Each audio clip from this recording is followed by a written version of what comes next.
Hello guys, nandito na naman ako. At ito, pag-usapan natin ang komento, ang sagot nitong si Jasmine Curtis, no? Kapatid ni Ann Curtis to, di ba? Dito kay Attorney Topac Show.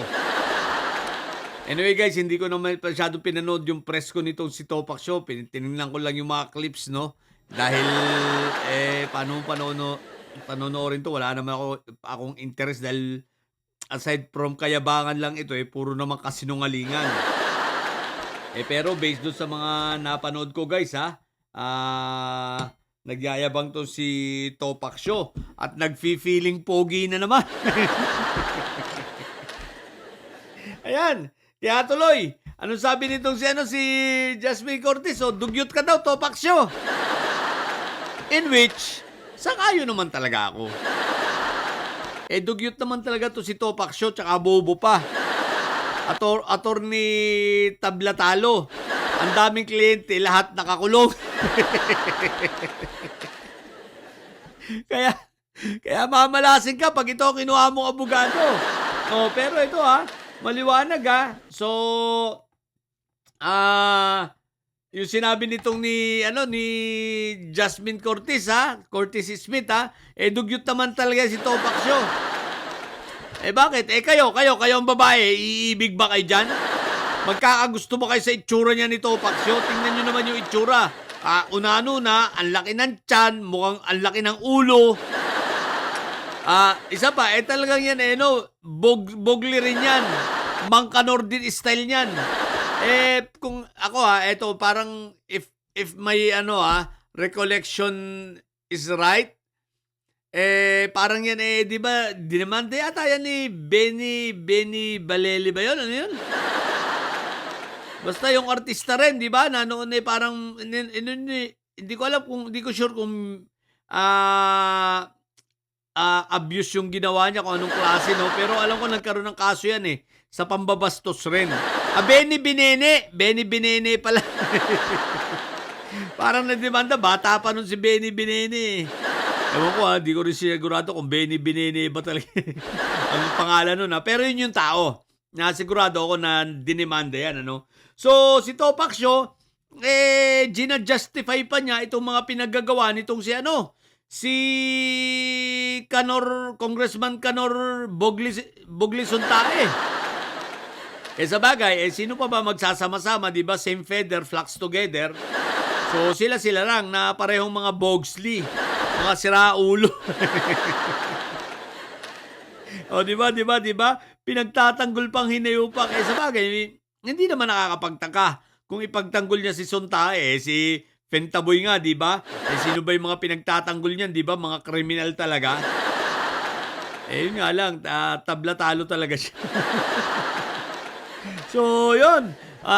Pero masakit to Pero para kay Topac Show, hindi na ito masakit. Kung sa iba sasabihin, masakit ito, nasabihan kang dugyot. Kay Topac Show, hindi na dahil talaga naman dugyot naman siya. Kahit maligo ito si Topac Show, dugyot pa rin ang itsura. Wala nang mababago rito, yan Pero ang malupit kay Topac Show, yung kapal ng muka. Isipin mo ang feeling niya talaga, siya ay si meron pa itong billboard, sabi nga ni Senator Edo, meron pa itong billboard daw sa EDSA nung araw Yung super sex appeal. Si Mr. Sex Appeal. Ang tibay ng mukha mo, Topac Show. Mr. Sex Appeal daw siya. Mga kababaihan dyan, iibigin nyo ba ito? Magugustuhan nyo ba yung ganito itsura? Mas pogi pa yung nasa Ninja Turtle dito Di ba? What the heck? So, believe talaga ako sa kapal ng mukha nito ni Topac Show, Sipin mo masabi pa niya yung mga bagay na yun. What the heck? Mag-feeling gwapo pa siya. Kung ganito ang gwapo, Diyos ko po, wala nang pangit. Sa totoo lang kasama rin ito. Basta didilis, ang papangit talaga, What the heck? Kasama ito dun sa mga nung gawin ng Diyos ito, nung inuhulma kumbaga, sabi na bahala na, yung latak na lang rito. May natira pa ba dyan lupa? Sabi nung assistant ng Panginoon, wala na po Pero meron dito, tae ng kalabaw. Sabi ng ano, pwede na, tayo ng kalabaw. Total, huling latak naman ito. So kaya anong gawin, 'di ba? Ano daw tayo pat tayo, 'di ba? Hinuhulma tayo para tayong mga lupang mga pat, 'di ba? Na hinuhulma sa kamay ng Diyos dahil 'di ba? Ang Diyos ang gumagawa, 'di ba? So yun nga. So hinuhulma tayo. Ngayon, lupa ang gamit, 'di ba? Dahil nagmula nga tayo sa lupa. Pero ito si Topax, so hindi ito nagmula sa lupa. Nagmula ito sa tae ng kalabaw. Yung mga didilis, nagmula sa tae ng kalabaw yan. Kasi wala nang lupa naubusan kaya tae na lang ng kalabaw ang ginamit. At yan, isa si Topax Show. Kaya ganyan ang itsura.